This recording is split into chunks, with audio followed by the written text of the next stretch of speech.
A little while ago, I played a game where I made a magical, fantastical world with my friends. That game was called A Land Once Magic, and it was so much fun. It was so collaborative and inventive and creative, and I had a wonderful time. And today, I got to sit down with game designer Viditya Voleti, who designed A Land Once Magic, and we talk about all things from fantasy to tropes to the importance of creativity. And it was such a wonderful conversation, and I cannot wait to show it to all of you.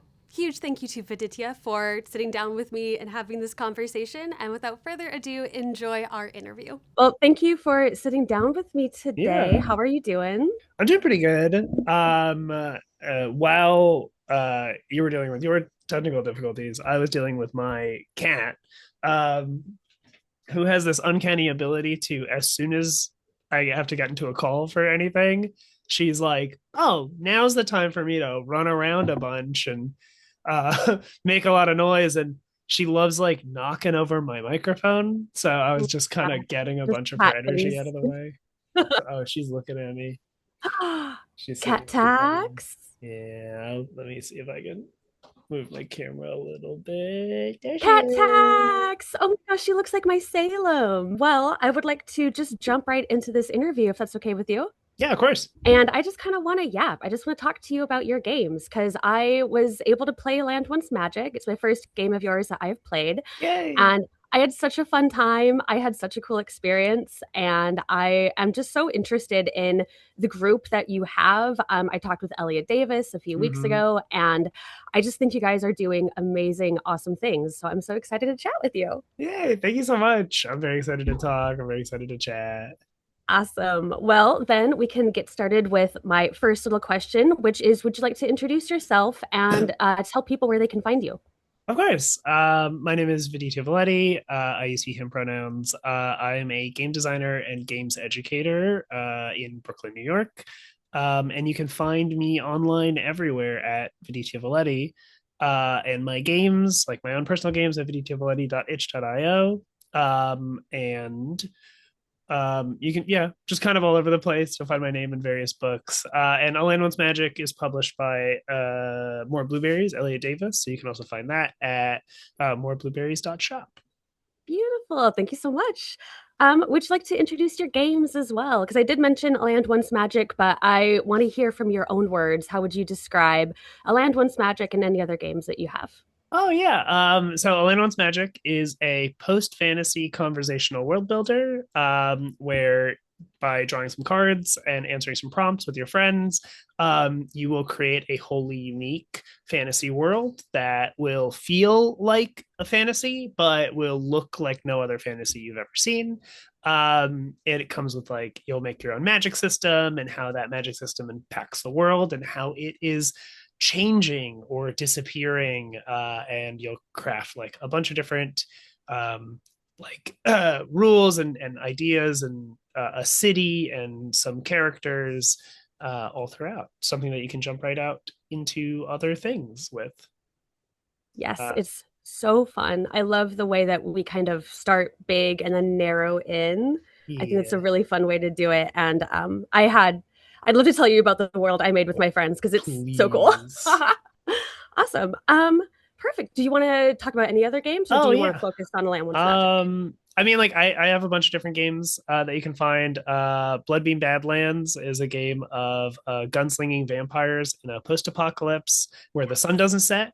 It's bombastic. It's ridiculous. It is just like a rip-roaring good time of being cool and also having to survive. And then I have like Space Goblins, which is a game of goblin mayhem in space where Yes. you play a bunch of goblins in space in a junk ship, crashing into ships and stealing a bunch of junk to find their way to Junktopia. I kind of call it like a roguelike of role playing games where it's like really simple to play, rotating GM, play a few rounds, crash, play again later. I love Uh, that. That sounds so fun. yeah. Awesome. I will be adding both of those to my list because those both sound like right up my alley. Yay. Awesome. So, something that you kind of already touched on that I want to dig deeper into is you talked about post fantasy, and Mhm. you talk about that in A Land Once Magic, this concept of post fantasy. So, what, in your words, is post fantasy, and how did that influence your design of this game? So post fantasy, I like to be upfront with the fact that it is like kind of a made up term. I Mhm.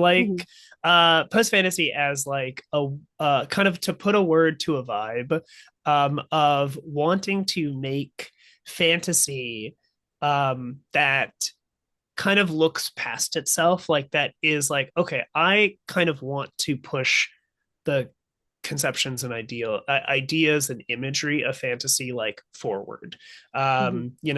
I feel like sci-fi gets to do that all the time. It's like as the future becomes now, science fiction has to kind of keep moving forward, but because fantasy is so rooted in like the past, it stays pretty stagnant in a lot of its like core imagery and references. And so the idea of like post fantasy is like, okay, like let's push past that. Like let's maybe start taking like inspirations from things not that long ago and like making them more fantastical, or things now and then like adding a fantastical spin to them. And so it's like in a wonderful conversation on the Yes Indeed podcast with Thomas Manuel, I was explaining this to Thomas because like this is like very postmodernist of you, and I'm like, oh, it is actually, I guess so. Like that um is like a part of the postmodernist post fantasy idea of it all. I think it's really interesting that I never thought of it that way, in that like the sci-fi has so much to work with because the future is always expanding, but traditional fantasy is more so rooted in the past, and there's less to draw from because we keep drawing from the same pool over and over again. Mm-hmm. Yeah, so I love like the idea of bringing in new ideas to fantasy. Yeah, and it's not like we don't see it. I think that's kind of the thing, is like there is like a lot of fantasy nowadays that are very much like that. Like there's a lot of manga out there that like takes fantasy in interesting directions, and there's like I always kind of point to like Brandon Sanderson's books as like kind of an interesting post fantasy lens Yes. to it, right? Like Stormlight Archive, very fantasy but very unique, or Mistborn, I think like can still feel like is like a fantasy to a degree. And Absolutely. Even though it is, yeah, it is like it doesn't look like a traditional fantasy in the way that it's like medieval and yeah, it's Lord of the Rings esque. But it's still quintessential and it's good fantasy. and it's good fantasy. Yeah. I could talk about Brandon Sanderson for forever, but I Yeah. will hold it in myself. I adore that man's books. Um, but yeah, I wanted to kind of piggyback off that too. And in A Land Once Magic, you mention things that either bore or infuriate you about the Hmm. fantasy genre. I'd like to pick your brain about that.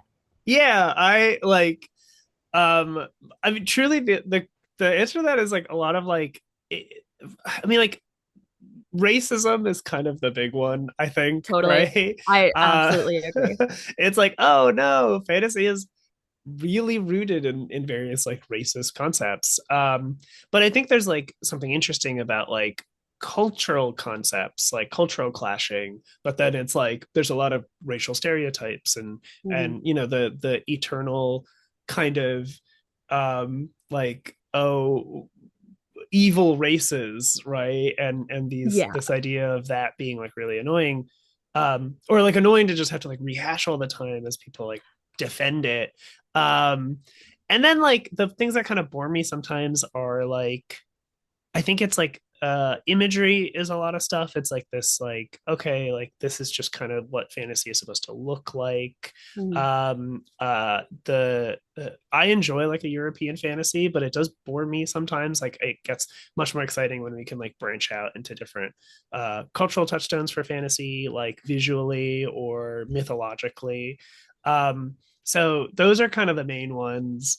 And then also a little bit, and this is like maybe less specifically in Orlando's Magic, but it shows up and stuff like that, is like there's a lot of like in role playing games, the like what you need like structurally or mechanically that Mhm. make a fantasy game that I think kind of bore me a little bit. It's like, oh, like exploration needs to be deeply important, Mhm. or uh like how we fight things, or just like stuff like how Yeah, like these core concepts of like what magic is, or like how these arguments are like, I don't know, like sometimes I like the idea of just like, let's shake it up a bit, let's try and break up like what a fantasy game feels like. totally. Yeah. And I love that. I think it's so cool to breathe fresh air into this genre because like fantasy is my favorite anything. Like Mm-hmm. I it's comforting to me. It's where I'm happiest and I there's like comfort in those tropes and those stereotypes, but Yeah. there's excitement in breaking those. Yeah. And I think that's really fun to explore, especially when you can like do it with your friends and build off of each other and each other's experiences and it all coalesces into something that's like completely unique and I think that's really special. Yeah, I like, and that's like the real thing about it is like, no part of me is like, don't have your fantasy. Like, Mm-hmm. to me, sci-fi is my comfort zone. Mm-hmm. I really like science fiction a lot. It's just like if I ever need to think about a setting, or if I just need to slip into something, sci-fi is really easy for me. But like, I enjoy a classic, like high fantasy to low fantasy, like Mm-hmm. um and like a sword and board, or like you delve into a dungeon. Like, I think this is like really fun, and genre and trope is important because it's comfortable, right? Like, Mm-hmm. everyone knows what we're talking about, and so we can just jump right into play. Which is maybe why it's like I like uh, a world building game that forces you out of it, because then everybody is a part of making something new, so then you all like feel comfortable with this new fantasy that you've made. Like, hopefully it's like we've got out of a land one's magic being like, okay, well, because we've all made this together, um we're all just as comfortable in this new fantasy than we would be in this like traditional fantasy. Totally, yeah, and everyone like contributes something and it's like all of ours and I think that's cool. Mm-hmm. Yeah, I love it, love it, love it. Cool. I had a piggyback question, and that question is Mm-hmm. what direction would you like to see fantasy move toward? We did kind of touch on this, but like if you could like kind of dictate where fantasy would go from here, what would you like to see more of? Ooh, where would I like to see fantasy go? Gosh, that's kind of a tough one. um like, all directions, I feel. And I talk about wanting to create new fantasies, but like I said, there is a diversity of fantasy out there already. Oh, hello, Bumble. Loves knocking Hi, over my baby. mic.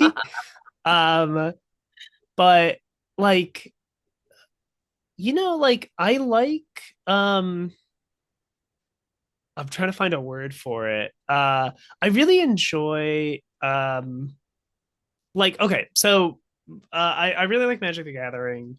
Mhm, And I actually kind of like Magic's fantasy, like vibe of fantasy. Um, one of my favorite planes in Magic is Ravnica, and it's like very city and urban, and it's like very strange. And I think like I enjoy and we were talking like Brandon Sanderson, like kind of a little bit more pushing towards like industrialized fantasy and stuff like that. mhm. There's a book that I really enjoyed called Blood Over Bright Haven by ML Wong. That's like a really fun like spin on fantasy and magic that's like really thinking about it in like an industrial sense, which is Mhm. has been seen a bunch. But like, I think like technological magic is really fun, like a Final Fantasy. Yeah. um I'm just talking like aesthetic here. I think like I'm just Yeah. like, oh, I think I really want aesthetic.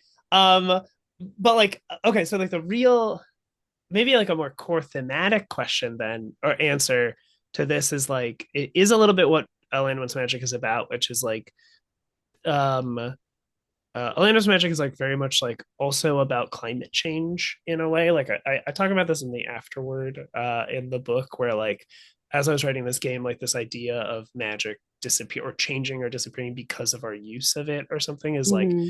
very climate change adjacent to me. Like that was a major thing I was thinking about when writing it. Um, and I think like that's kind of what I want to see fantasy moving towards is like changing its like core relationship to its magical systems, like thinking about what is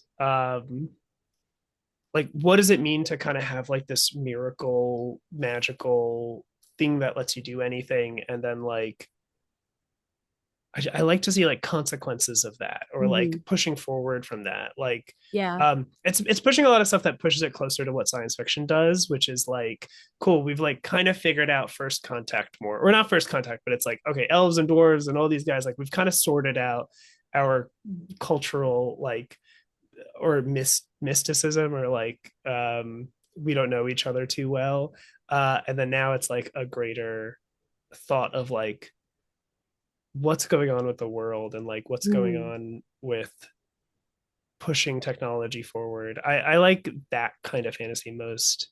Yeah. No, that's really, and it's really cool because it's never explicitly said in A Lance One's Magic, but it does come up in many games that I've played with it. This idea of climate change or this resource that we have is waning and it's because of our own doing and how do we grapple with that. Mm-hmm. And it's very grounded in reality because that is the reality of what we're doing, but it takes it in a way that it is kind of easier to be thoughtful about what we're doing because it is this kind of make believe Yeah. place, but it does make you think about, oh, real life as well, but in a way that's more digestible, I guess. It's more accessible Yeah. than like sitting in like a climate change lecture or something. Yeah. Then like being confronted by, I mean, that's like the beauty of like creative exercises, right? Is that like when you get to abstract something or put like a fun coat over it, it does allow people to be like, oh my god, like, oh, Mm. racism, the robots are an allegory for racism, wow, I didn't think about that, you know what I mean? You're like, yeah, good, now Yeah. start Like, thinking about it. I'm glad you're here with us now. I'm Yeah. glad you're here with us now. As sad it is to know that you needed androids to be prejudiced against, to get there, I'm glad Yeah. that you're here now. Yeah. It's I, a I gateway. guess that's like the whole thing is like I kind of want fantasy to be more sci-fi in its thematic elements of All like right. but in like the opposite. It's like we're looking to the future Mhm. with science fiction, and I think I just want fantasy to now be like we're no longer like romanticizing the past, we're instead like Mm. maybe getting a second chance at the past. Like okay, cool, Yeah. like what would happen if our fantasy is like at the cusp of like we could have made the correct decisions to Mhm. start to like make a big change against climate change, right? Like or Yeah. make a big stance against it. It's like we're still playing in a sort of past fantastical setting, um but you know it's not just like exploration, Mhm. fun, like Brave New World kind of excitement exploration stuff. Now it's like okay, like hold on, we can think about our current problems and what happens, what could we have done to solve them in the past.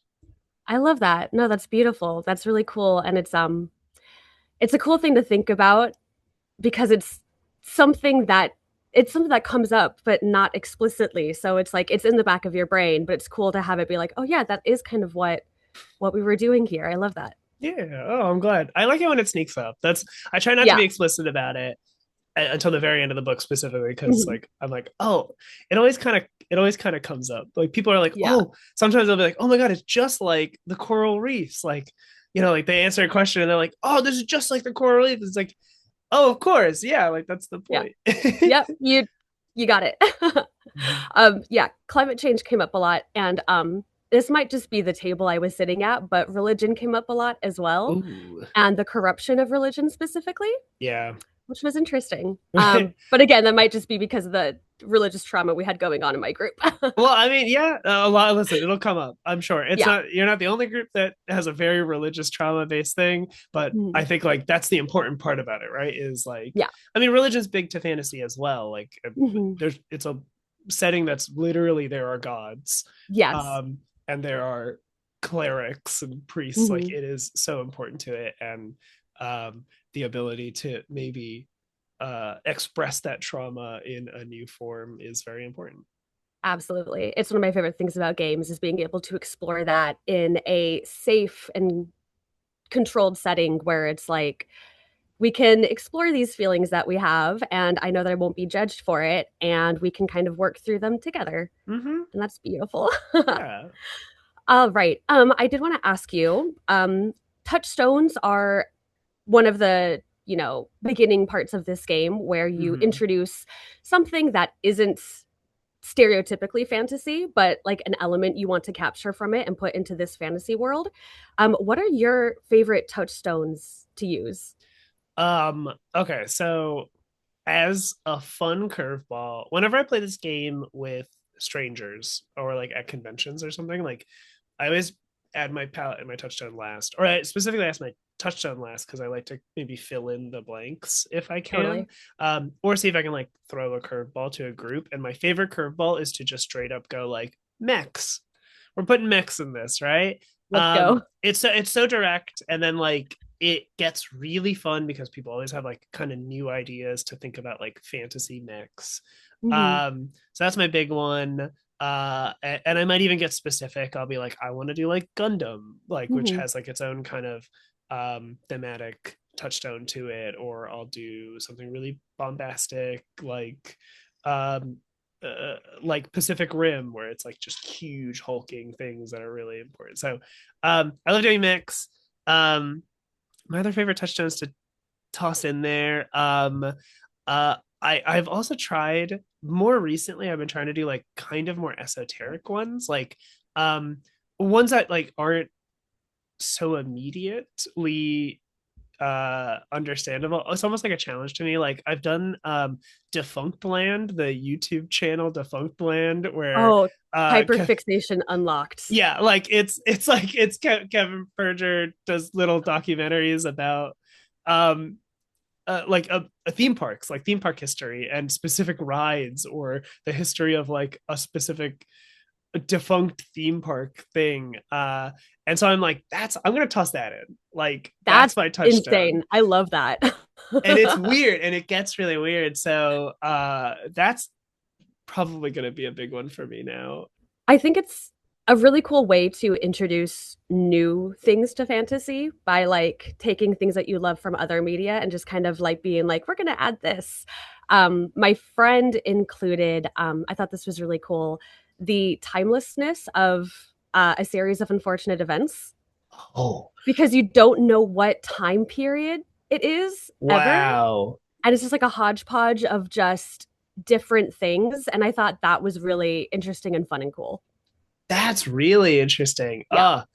Yeah, like I guess in my examples, I didn't do like the specific bit, and like I said, I'll change the specific bit here and there.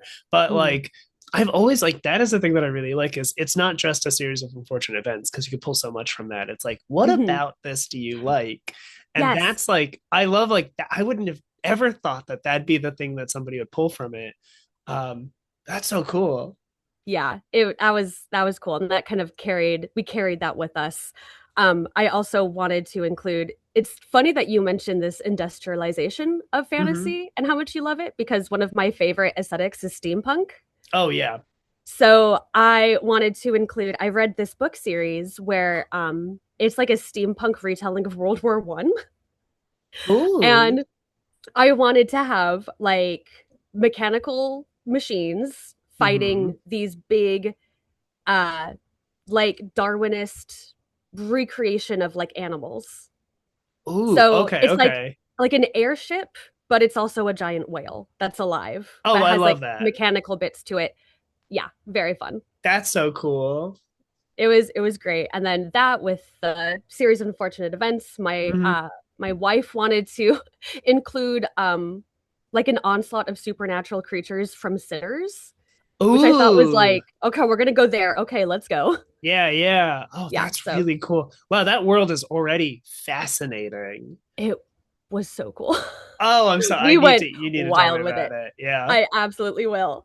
But before that, I do want to ask you a few more questions about your Hmm. game. I wanted to ask you, why start with the magic as opposed to starting to like the world or anything else? Like, I think it's so interesting that you start with the magic and Mm-hmm. then go from there. Is there a reason why? That's a good question because that was like a real, almost like a last minute lock in for the Mhm. game. Like I so the game has always started with like you build a legend first. And the reason why I like the idea of starting kind of broad is because it gives a everybody at the table can kind of like okay, so a land once magic is sort of in itself a story. Like the way I Mhm. kind of wrote it, and if you just kind of like read the tables themselves in a way, like it's like a story is being told to you, or like that first two tables, magic and legend, are like it is said that magic came from blank and there Mhm. was a tale of blank, and it's like kind of like you're starting your game, like you're starting your world with the like prologue narration that would come from, I mean, like funny enough, I'm trying to get people away from like traditional fantasy touchstones, but it is very much like the beginning of the Lord of the Rings, where it's like, Mhm.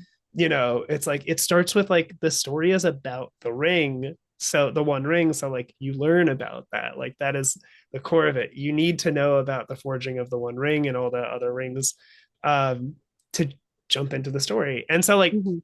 that's kind of where that started. And so I made the legend table to do that. It's like you start with a story about the world that just helps ground everything, Mhm. um, with like a thematic element, something like gets warped. It's like there's a foundational thing.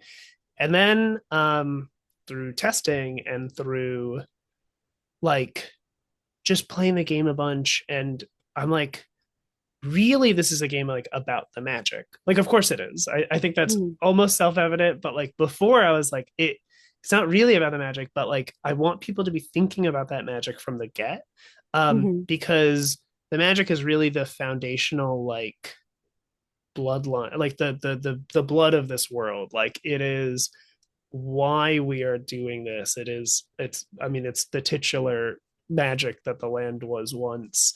And so just starting with that lets people, like now when you start talking about like the environment of the world or the cultures of the world, like it is all through this filter of, oh right, our magic is that like we like in like we are bound to, like when we're born we are bound to a birthstone, and like that Mhm. stone has an innate magical power as long as it is on our body or something like that, right? And so you're like, oh, what are like natural landmarks that the world goes through? And you could kind of like come up with something on your own that's based on your touchstones and your palette. But then like you'll be like, oh, it's probably like mountains that are full of mines of these like gemstones that we're all connected to. And so it's like it's just like a thing that creates like a real nice thematic and material and like tangible uh anchor for all of your Yeah. broad questions. Yeah.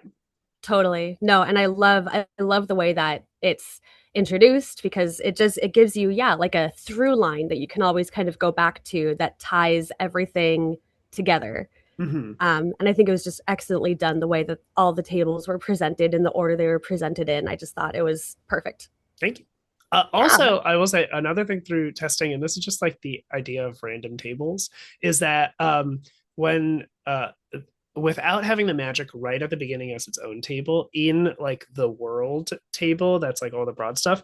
There's a whole section of it for defining the magic, but it is still subject to the randomness of drawing cards, and Mhm. so occasionally, very rarely, some play tables will go through that whole table and never draw a face card, and so they never actually like Mm. touch upon like like a question about the magic in that world. And I thought like either I make a rule that's like before leaving this table you draw a card and just treat it as a face card, Mhm. and I'm like I could do that. I don't think it's that clunky, but it's something that never happens anywhere else in the game. Or I can just have you define a magic right at the beginning so that even if it's loose, Yeah, you will always be thinking about it, even if you never draw any cards that have to do with the magic in the world. So it's also a totally. bit of like gameplay, like tweaking. Yeah. No, I think it's very well done. Thank Love it. you. Awesome. Okay, so what was your goal with creating Lance One Magic, and what do you hope people get out of playing it? Okay, so my goal creating it was truly I just wanted to make like it's called a conversational world builder. Um because it was there to just kind of shoot the shit with friends. Like it was like a bunch of random tables based on my game Space Between Stars, which is another one of my games, which is like a space opera. That game has like a world building right at the beginning. Um, and so I took like the Space Between Stars tables and just made them fantasy. And Mhm. so this is like a game. The goal of it was just something that I could like fiddle with and play with my friends. Like we would draw cards and answer questions like in video game lobbies between matches of like playing games, or literally at like hotel lobbies at conventions, or just like at a cafe. Like if I was just Mhm. hanging out with somebody, I'd be like, hey, do you want to like try this game out? So there's just something for me to like keep busy. Was my actual goal, was like I just like it. At no point did I really think it was going to be like a big release. Mhm. I just slowly kind of worked on it as like a fun passion project, side project, uh, until it was made. And so like that was like my initial goal with it. But then as I started playing it with people and as I started like thinking about publishing or like, or whatever, like it turned into a thing that and honestly as like I started teaching games and as I started like yeah being a little bit more like professionally helping other people with their games and thinking about games and world building, I really liked like making something that inspired art. Like I Mhm. kind of like had a goal with Land Magic that this is a game that inspires you to make something. Mhm. Um, and that was like kind of a lot of what it does is like it pushes it leaves you either with something that you feel like you can immediately play into, like it's like a session zero game fully, so it's like you come out with characters that Mhm. you could like you I try to make it so it ends in a space that I think is an interesting okay go start playing. Yeah. um but then also like it has so many different like little bits of intrigue all around it that like if you wanted to make like comics about it or like write about the world that you're in or like really I think like I feel like I'd really make it if somebody if a game designer played a Land Once Magic and then made a bespoke game based on the world that they made. Like to me that would feel that's like my kind of hope is a game designer gets inspired to make a like an actual game about it. I think Yeah. that'd just be really fun. uh so that's like its goal now is to Yeah. inspire. That's awesome. And I think it does a really good job of that because I know as soon as I stopped playing, I was like, I need to draw from this. Like Oh, I'm an artist myself and it just gave me so many ideas for illustrations and, you know, concepts that would look dope in a painting. And you definitely achieved that. I'm not a game I'm so designer, glad. but I will make art from this for sure. I'm so happy. I mean, like, yeah, I mean, it's really anything. It's just it's so like world building games in general for me are really important. Like I really love them. Like I'm a huge fan of I'm sorry to say Street Magic, one of my Mhm. favorite games of all time. Huge inspiration for this game. But then like any Ben Robin game, just like world builders in general, I think are so fun because they are like adventure games or story games like are about telling a story, but I feel like world Mhm. building games are so much about like just the expression of creativity. Like what if we just make something Yeah. for the sake of making it? Yeah. Beak Feather and Bone is such a fun example of this. It's so simple, but it's just like I don't know, like let's just start coloring in a map and like creating weird little factional conflicts. Like it you leave them with kind of a story, right? Mhm. Like I think um like the Quiet Year maybe has like kind of a more of a story to it because you kind of think about it, and Microscope is like a timeline, so there's many stories in there, but like they're games that are just for the sake of creation, and like they are the most inspiring games to me. And so it's like really nice. I just wanted to keep that legacy alive, and it's just so exciting to hear like Absolutely. I want to draw something in it, and I'm like, yay. Yeah. And it does a great job of that, especially because it is so collaborative. And I had never played a world building game that was collaborative like this. And there's something about having these other ideas from other people to build off of. And someone says something like, oh, what if we added this? And they're like, Mhm. yeah, that sounds great. What if we did this too? And it's just, it builds off of each other until you have this beautiful amalgamation of a world that you Yay. all exist in together. And it's just, it's really cool. It's really cool. Yay. Thank you. Do you have a favorite world that you have created while playing A Land Once Magic? Oh, I know that's it's hard. tough. That's a Yeah. tough one. And it's I okay if you don't. I like I'm surprised. I'm generally surprised by how many of the worlds I remember. Like somebody be like, "Oh my God, like I played this at a convention with you at some point." And like I was like, "Oh, right. I forgot that I like brought it to that." And they'll be like, "Oh yeah, it was like this world. I think it had something like this." And I like it floods back to me. I go like, oh, "Right. Oh, that world was incredible. Like of course I remember that." There's a really cool world I made that we made in at Breakout Con with a fun group of people that was like a world where its cities were connected uh, almost like telephone poles, like with these huge Oh. like meters thick giant wire cables, and it's like they ran power between all the cities, and they were like all connected through these city powers, and like the way that magic like was suddenly disappearing was almost like blackouts. Like it was like suddenly these Oh, cities were blacked wow. out, and we like couldn't um communicate with each other. And then like there's like the city that we ended up making is one of those blackout cities that one of its wires got like severed, so it just Mm. has like this huge like this huge cable that is like smashed into the ground, and it's like a hazard. And there are like cable cars that like run between them is like how caravans move between all these different cities, because Oh, like the that's so cool. forest underneath is like dangerous and strange, but there's so much stuff there. Like I remember really loving that world, Hmm. just because I was like, oh, that's so cool. Like, you know, thinking about fantasies I've never seen before, I'm like, I just never thought about like a world that is covered by cables. Yeah. Um, and then there's, if I can mention one more, like an early playtest that I did with some friends, like some old friends of mine. Um, we played like entirely over like just a text chat. As I was like, they told me what card they drew. I posted a prompt in chat, and um, it was like I forgot what we called it, but we called it like Rail World or something. Like it was like a world that's entirely covered in railroad tracks. Like it's Wow. entirely like subway cars and railroads and like trains. It's like train world.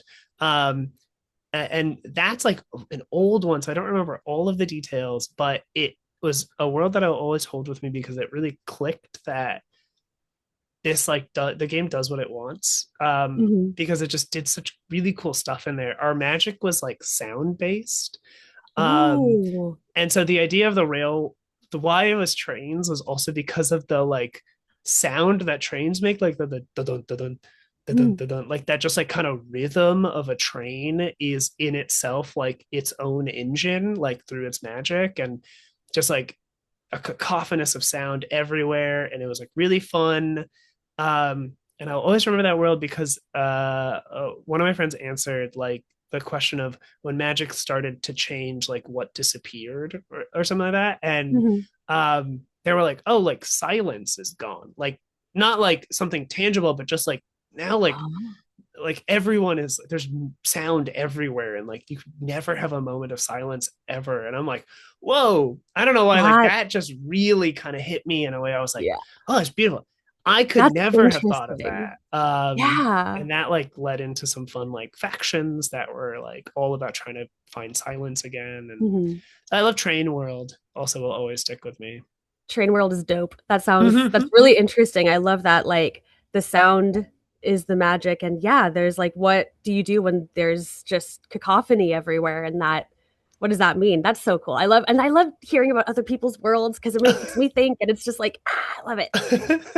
And it can go in so many directions, right? So you're like, oh my God, like Wait, I like I should do something explicitly steampunk, or I should try and like Mhm. bring something in from this. Yeah, I love that. Yeah, it's Sinners so is such a cool cool. touchstone, and I'm like, oh, what if I do that? Oh, What'll I make if I like put that touchstone in there? Yeah, totally, because everyone has different ways of viewing the world and fantasy and their own experiences. And it's so cool to see how that plays into creating something together. And it's just, it's other people's brains are so beautiful. And I love when they just merge to create something together. It's yeah.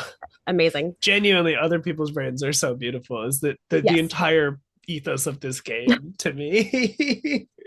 And I look, because like everyone feels like they contributed something cool. Like Hmm. everyone had something, everyone at the table was like, they added something to the world that stuck that we all thought was like, oh, that's sick. That's cool. And I think that's important too, to like make people feel like they're being creative, Yeah, even if they're not a creative person or they don't think that they're creative, yeah, allowing them to go into this place where they can just explore the things that excite them and create something together, I think is so necessary and so important. yeah. And I just adore anything that facilitates that. It's like it is the most rewarding thing for somebody to be like, well, I don't really play role playing games. Mhm. First and foremost, because they're like, well, I don't know how to like be creative or whatever. And I'm just like, and A Land Once Magic was also a little made for that, where I'm like, it's really accessible, or I wanted to make Mhm. something really accessible. But I think like world builders in general are really good at just like, it's okay. Like, there's kind of no bad idea because we build off of each other. Like, Mhm. a small like twist or a small like thought or just like adding a little thing can inspire somebody else to like be like, whoa, wait, like that was so cool, like what if this, and it's Yeah. like even just like the smallest idea can be the bedrock of so many other like grand ideas, right? Mhm. Which I think is just so important and cool to letting people know that they are creative even if they're not like a creative, right? Absolutely. Absolutely. It's so, so important, I think. Yeah. Love it. Have you ever used any of your worlds created in A Land Once Magic for a different project? Um, I want to say yes, but it might be no. And that's totally cool. I'm like I'm really thinking about it. Because a lot of my projects do like influence each other. Mhm. Um, gosh, I don't think I have taken a Land Once Magic World and done something with it. Uh, which feels so hypocritical. Where I'm like, no, no, no, you do it. Like, you do You it. too. I'm no, I swear it's so good at it. I promise. um, damn, I'm really thinking like, because there might have been like one or two small things that it's inspired. Totally. Um, weirdly enough, it might have been the other way around. Like, there might have just been Mm. like some projects that I make or like ideas, like other games I've played or media that I've read or something that is like I'm working on like something else, and then I go, this would be a really this thing that I mean, Bloodbeam Badlands is like a very specific setting of mine that like I really love. I feel very comfortable in it. It's like very specific and like unique in itself.